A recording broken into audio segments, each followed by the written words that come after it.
What up, guys? The Bench Buddies are back with the MLB Top 100 Players re-rank 25 to number 1. And before I jump into the video, make sure you hit that subscribe button down below to get us to 500 subscribers, where we will be doing an autographed item giveaway. All you have to do to be entered into that is be subscribed to our channel. But we'll get into the video here, and starting at 25, I have Alex Bregman, who, puts in his great numbers every single year and is a key piece for the Astros. Nothing really much to be said about him, is that he's a top 25 player every single year, and it shows. And his teammate Jose Altuve comes in at 24, where he hit 300 exactly last year, 28 home runs with his sneaky power, and he just produces year in, year out, just like Bregman, and that's what just makes the Astros contenders, these two guys.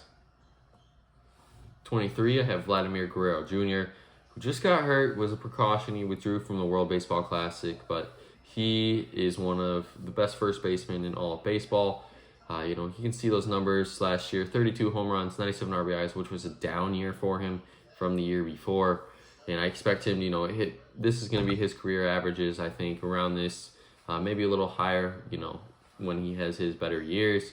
But Vladimir Guerrero Jr. is going to be a star in the game for years to come.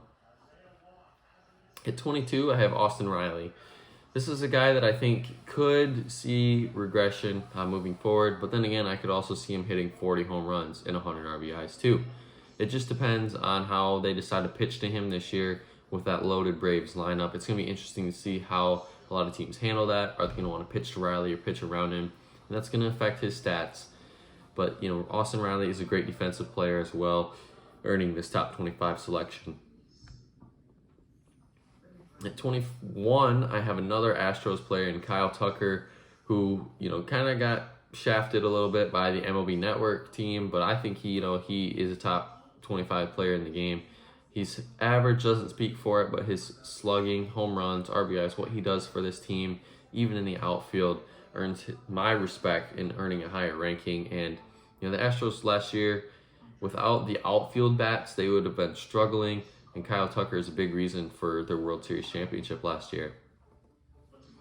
At 20, we have one of the most fun guys to watch in all of MLB, and Ronald Acuna Jr. Coming back from injury last year, played very well. Not his standard of ball, but he is still a very good player. And I expect him now fully healthy to put up very good numbers this year. And I think next year he might even be in the top 10, just based off of what I have seen before his injury. So Acuna, even with him at the lineup, once again, the Braves loaded lineup. They got a lot of guys to pitch to. So one of these guys is destined for a huge year. At 19, I have Carlos Correa. And his big storyline all offseason was, which team is he going to sign with, and does he actually have a real ankle injury? Well, he re-signs with the Twins after failing agreements with the Mets and Giants. And it just seems like this is going to be his home for the rest of his career. No one wants to take that chance on him. And, Minnesota honestly is going to be happy about it, because they get their shortstop for the future, for the next few years. They get a guy that's going to put up solid numbers and give them a chance to win ball games every time. So if he can put up his numbers what he did last year, the Twins will be more than thrilled to take that. 18, I have Rafael Devers, and his stats speak for themselves. He will be pretty much the whole Boston Red Sox team this year, at least from a hitting standpoint. Almost hitting 300, almost 30 home runs. He's a guy that is a great lefty bat and can hit the ball out in every single park, no matter how far the dimensions are, to any side of the field. And Rafi Devers is a guy that gets criminally underrated from the third base position, and he definitely will get underrated this year, because the Red Sox won't be that good of a team as they had in years past. So if you're looking for a flyer, Rafi Devers can consistently put up numbers. He'll be your guy. At 17, earning the highest ranking from a rookie, is Julio Rodriguez for the Seattle Mariners. Last year, what he did and made that immediate impact for his team took off, and the sky's the limit for this kid. Very young guy. Mariners definitely have their piece for the next 5-6 years at least, until they sign him to a mega contract, and he's well deserving of this top 20 ranking. At 16, I have Max Scherzer, a guy that consistently is around the top 10 every single year. With his numbers, backing it up every single year. You know what you're going to get out of Mad Max with his two different eye colors. he is going to be a guy that comes in and absolutely shoves. And, it's tough to face him now, especially with Verlander at his side. It's going to be tough to face those two. And speaking of Verlander, I have him at 15. And I just think they're reunited yet again from their Detroit days, which is very sad for me. I wish they were still there.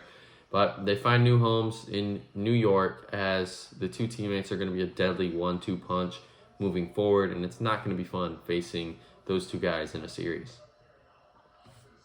At 14, I have Jose Ramirez, not in the top 10 where MLB Network has him, but this is where it's starting to get to any of these guys could really be in the top 10. But for me, he just didn't make the cut.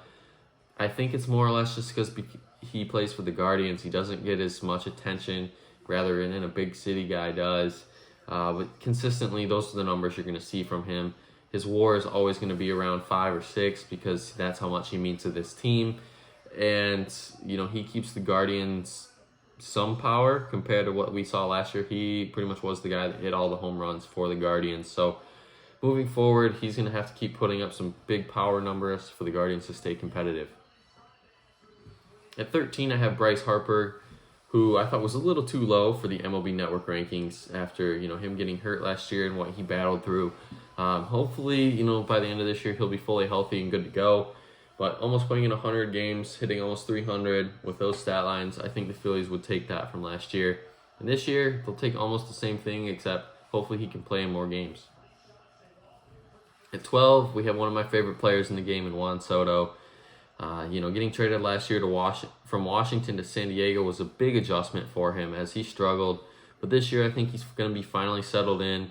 I think he's going to have a big year, big bounce back year for sure. And I think he could possibly hit 40 home runs this year just because of that loaded Padres lineup. At 11, the best signing of free agency from what I think is Trea Turner going to the Philadelphia Phillies.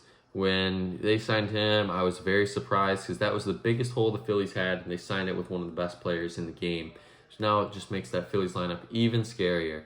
But with Trea Turner, they give him some speed on the bases, an elite defender, and the Phillies just got a whole lot better. Starting the top 10, I have Sandy Alcantara for the Miami Marlins, one of the best pitchers in the game last year. Absolutely dominated, and this guy I think had 7 or 8 complete games last year, which is unheard of in today's MLB. At a WAR of 8.1 shows that he was very dominant. And his ERA, was under 2 for a little bit there until the end of the year.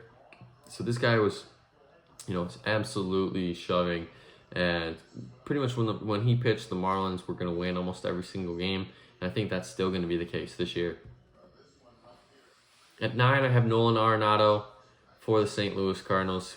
Gold Glover yet again. He is very good, a top 10 player every single year. And, with him and Goldie in the lineup, the Cardinals have a great 1-2 punch for the foreseeable future. At 8, another third baseman in Manny Machado. Put up solid numbers last year. Signed him to the huge extension this offseason. And yet again, another tough bat to get out in the Padres lineup. We'll see how they can do it, especially when Tatis gets back. See how people are going to pitch to Machado as well. At 7, I have Freddie Freeman for the Los Angeles Dodgers. In his first year last year, didn't miss a beat. Hit almost 330, a little over 20 home runs, 100 RBIs, and I think his power numbers could go up a little bit as well this year. And, every year he is going to be a top 10 player for the foreseeable future. At 6, I have Paul Goldschmidt for the Cardinals. The MVP last year of the NL. You have 317 average, 35 home runs, 115 RBIs. I mean, this guy is still criminally underrated from what he's done in his whole career. This is nothing new for him. Even in Arizona, didn't get as much love because it's not a big market city and they were never really too competitive. But now that he's on the Cardinals, this team is super competitive. They get national spotlight and he finally got his respect. Starting the top 5, I have Mookie Betts. And last year was kind of a down year for him and his standards, at least from an average standpoint. But his home runs and RBIs were still up there. A hitter that no one wants to face in MLB because he is that good, and the king of the Dodgers lineup. At 4, I have Yordan Alvarez, and what he did last year would win him MVP almost every single year if Aaron Judge didn't have his career year. But Jordan is one of the best hitters in all of baseball, maybe the best pure hitter in all of baseball. Hitting 306 with those numbers is insane in today's MLB, and that's why he deserves this number 4 ranking. At 3, I have Mike Trout, who needs to stay healthy for the rest of his career to keep hitting the way he does and keep being a very electric guy to watch every single day. 40 home runs, 80 RBIs. His stolen base numbers are going down now every year as he gets older, but they don't need him to do that if he can keep slugging. And his OPS was almost 1, which is very high, if you guys don't know about that stat. And, him and Ohtani are a very good combo together, but we'll see if they can keep Ohtani around after this year.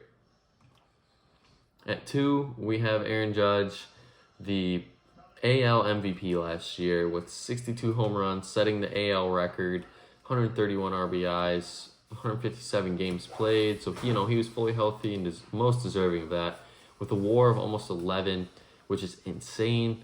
And, they just signed him to the big deal, coming back as a Yankee, and he's announced as a captain. And that's a very big honor for a lot of you that don't know. There's not been too many captains in the Yankees organization. So Aaron Judge is most deserving of this number 2 ranking.